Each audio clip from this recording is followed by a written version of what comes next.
নমস্কার, শ্রমিক কথা আপনাদের সকলকে স্বাগত জানাই। আজ অনেকদিন পর আমি একটা নতুন ভিডিও নিয়ে চলে এসেছি। আমি কিছুদিন অসুস্থ থাকায় আমি নিজের এই চ্যানেলে ভিডিও দিতে পারিনি, তার জন্য অনেক দুঃখিত।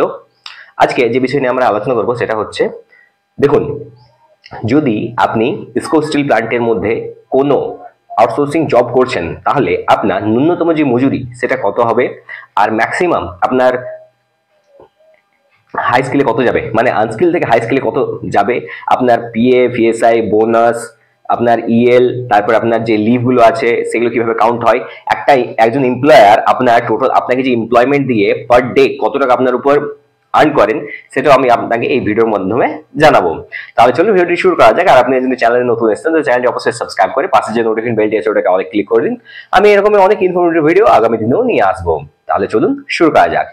দেখুন, ইসকো স্টিল প্ল্যান্টের ভিতরে কর্মরত প্রায় 10,000 বেশি ওয়ার্কার রয়েছেন। বর্তমানে এই সংখ্যাটা আগামী দিনে আরো বাড়তে পারে। তো এই জন্য কিছু ছোট ছোট জিনিস আমাদেরকে অবশ্যই জেনে রাখা উচিত। তার মধ্যে একটা অনেক ইম্পর্টেন্ট জিনিস হচ্ছে, দেখুন, যেহেতু আউটসোর্সিং ওয়ার্কার মানে হচ্ছে তারা কখনো রিক্রুট হয়ে আসে না, তারা নানান উৎস থেকে আসেন। এর মানে হচ্ছে, দেখুন, মেনলি একজনের কাজের প্রয়োজন আছে, সেই সূত্র মারফত কোনো একজন ওয়ার্কারকে সেখানে এমপ্লয়মেন্ট দেওয়া হয়। তার ব্যবহার ভালো, তার কালচার, তার ওয়ার্ক এথিক্স, এগুলো তার জানা উচিত। কিন্তু দেখুন, এমন অনেক জায়গাতে রয়েছে যেখানে কিনা মানে কোনো প্রপার বই বা কিছু এমন জিনিস নেই যেখানে কিনা একটা ওয়ার্কারকে ছোট্টখাটো ট্রেনিং দিয়ে তাদেরকে কিরকম ভাবে বিহেভ করতে হবে, বা কোথাও কোনো ভুল করলে কিভাবে সেখান থেকে বেরিয়ে আসতে হবে, বা সেই জায়গাটাকে কিভাবে ম্যানেজ করতে হবে, সেগুলো কিন্তু শেখানো বর্তমানে হয় না। তো সেটা আমি এখানে একটা নেগেটিভ পয়েন্ট বলবো। সেটা যদি আগামী দিনে শেখানো হয়, তাহলে কি মানে একটা ভালো সামঞ্জস্য বোধ তৈরি হবে একজন ওয়ার্কার, একজন এমপ্লয়ার আর সেল ম্যানেজমেন্টের মধ্যে। তাহলে সেটা একটু ভালো পরিচালনাকে আরো সন্তুলন করবে। তাহলে চলুন, যে আমি পয়েন্ট আপনাকে এর আগে বলেছিলাম কি আপনি আনস্কিল থেকে হাই স্কিল পর্যন্ত কত টাকা আপনার স্যালারি হবে, আপনার গ্রস স্যালারি কত, পিএফ, ইএসআই কিরকম ভাবে ডিডাকশন করা হয়, এইসব নিয়ে আমি আলোচনা করব। আর আপনাকে পুরো ডিটেলস এটা আমি দেখিয়ে দেবো। চলুন, এটার জন্য আমি যে সেলের যে ওয়েবসাইট আছে ওই ওয়েবসাইট থেকে এটা ইজিলি অ্যাভেলেবেল, এটা আপনি ওইখান থেকে ডাউনলোড করে পড়ে নিতে পারেন। কি আপনার অ্যাকচুয়ালি যে স্যালারিটা আপনি পান সেটা তো মেন স্যালারি নয়, অ্যাকচুয়াল স্যালারিটা ওর থেকে একটু বেশি, কেননা ওভারঅল গ্রস স্যালারি বেশি। নতুন আমাদেরকে কোনো যে রিক্রুটমেন্টের জন্য যে একটা প্রসেস ফলো আপ করতে হয়, সেই প্রসেসটা ফলো আপ করতে হয় না যেখানে কিন্তু আমাদের অ্যাপয়েন্টমেন্ট লেটার আছে, সেরূপ নেই। সেখানে আমরা অনেক সময় একটু ভুল ভ্রান্তির মধ্যে থাকি। অনেক সময় আমরা মনে করি এমপ্লয়ার হয়তো আমাকে কম টাকা দিচ্ছে, বা হয়তো আমার টাকা নিয়ে নিচ্ছে, সেই রকম কিচ্ছু নেই।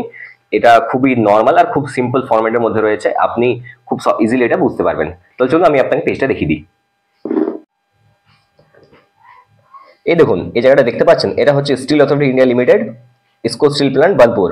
এই দেখুন, কন্ট্রাক্ট লেবার সেল বার্নপুর, এটা circular. Amendment labour component for the job contracts 1/1/2025 থেকে 30/6/2025। দেখুন, এটা 13/2025 এর সার্কুলার।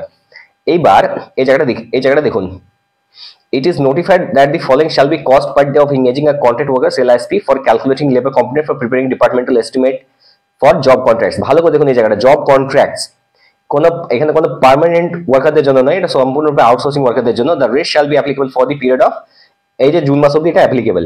এবার এই জায়গাটা দেখুন, এটা বুঝবার আগে আপনাকে একটা জিনিস বুঝতে হবে যে অ্যাকচুয়াল আপনার স্যালারি কত, আপনার গ্রস কত, আর নেট আপনি কতটা পাচ্ছেন সেটা আপনার জানা উচিত।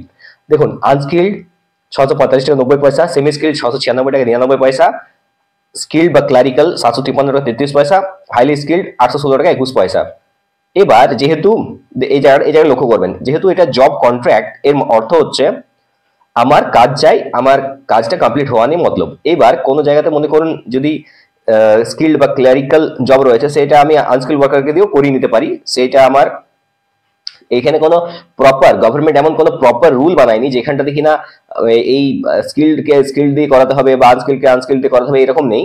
আপনি স্কিল্ড ওয়ার্কারকে দিয়ে আনস্কিল্ডের কাজ করাতে পারেন, আবার আনস্কিল্ড ওয়ার্কার দিয়ে স্কিল্ডের কাজও করাতে পারেন। এইটা খুব মানে নর্মাল একটা ক্লজ এখানে আছে। এখানে আপনি কোনো ভেদাভেদ করতে পারবেন না। কিন্তু কিছু কিছু ক্ষেত্রে স্কিল্ড ওয়ার্কার ছাড়া কাজও হয় না, এটাও একটা জায়গা রয়েছে।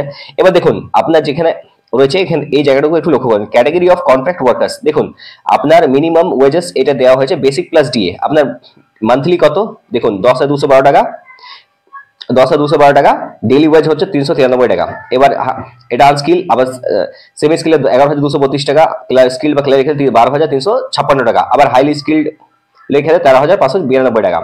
তাহলে আপনার পিএফ এর উপর দেখুন এখানে 13% দিয়েছে, এটা এস্টিমেটেড করা হয়েছে, কেননা 12% হয় প্লাস 12% প্লাস 12%, এখানে 13% দেখাচ্ছে, এটা এস্টিমেটেড। 1% এমপ্লয়ার হাতে দেয়।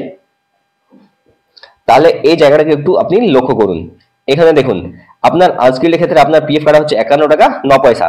আপনি এটাকে 26 দিন গুণ করে নিতে পারেন। এই দেখুন, এরপর এরপর দেখুন 126 টাকা 92 পয়সা, এটা হচ্ছে আপনার ওয়েলফেয়ার অ্যালাউন্স, যেটা রামলি পাস হওয়ার ওয়েলফেয়ার অ্যালাউন্স আছে সেটা। তারপর দেখুন এখানে বোনাস আপনার ক টাকা কাটা হচ্ছে পার ডে 32 টাকা 74 পয়সা। তারপর এখানে হলিডের জন্য দেখুন এখানে 5টা হলিডে আছে, 26 জানুয়ারি, 14 এপ্রিল, 1 মে, 15 আগস্ট, 2 অক্টোবর, এই 5টা টোটাল হলিডে রয়েছে। এরপর দেখুন ইএসআই এর উপর 3.25% অফ, মানে এটা হচ্ছে attendance plus welfare allowance plus holiday. আপনার ওভারঅল এই তিনটে জিনিসের উপর এটা কাটা হয়। তাহলে আপনি 17 টাকা 7 পয়সা করে আপনি 26 দিনে গুণ করে দেখুন কত হচ্ছে। এরপর দেখুন লিভ আপনার 15.7 313 দিন, এখানে 313 দিন কাউন্ট করা হচ্ছে এস্টিমেটেড, কারণ 313 দিন অ্যাকচুয়ালি 313 দিন এই কারণে হচ্ছে কিনা এই ছুটিগুলো এখানে ইনক্লুড আছে, শুধুমাত্র উইকডে অফ গুলো নেই। তাহলে 15.7 হচ্ছে, তাহলে 19 টাকা 71 পয়সা।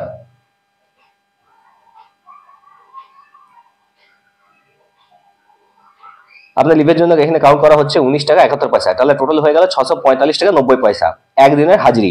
এইবার 645 টাকা 90 পয়সার মধ্যে এখানে এইটার 10%, এই 645 টাকা 90% এইটার 10% একজন এমপ্লয়ার একটা ওয়ার্কার প্রতি পায়। এটা আমি আপনাকে প্রুফ দিয়ে দিচ্ছি। এই দেখুন এই জায়গাটা, এই জিনিসটা দেখে নিন। এইটা হচ্ছে পুরনো, এটা হচ্ছে পুরনোটা 17/7/2024 লাস্ট ইয়ারের। এটা লাস্ট ইয়ার, এই জায়গাটা দেখুন 648 টাকা 2 পয়সা হয়েছে। এখানে দেখুন 64 টাকা 80 পয়সা, 10% profit, 10% of minimum cost engagement per day. একজন এমপ্লয়ার এই একদিনের উপর 64 টাকা 80 পয়সা একটা ওয়ার্কার উপর পায়। তাহলে এখানে হয়ে যাচ্ছে সেটার মিনিমাম কস্ট এঙ্গেজমেন্ট কস্ট কত হয়ে গেল 713 টাকা। এইবার এইটাতে কিন্তু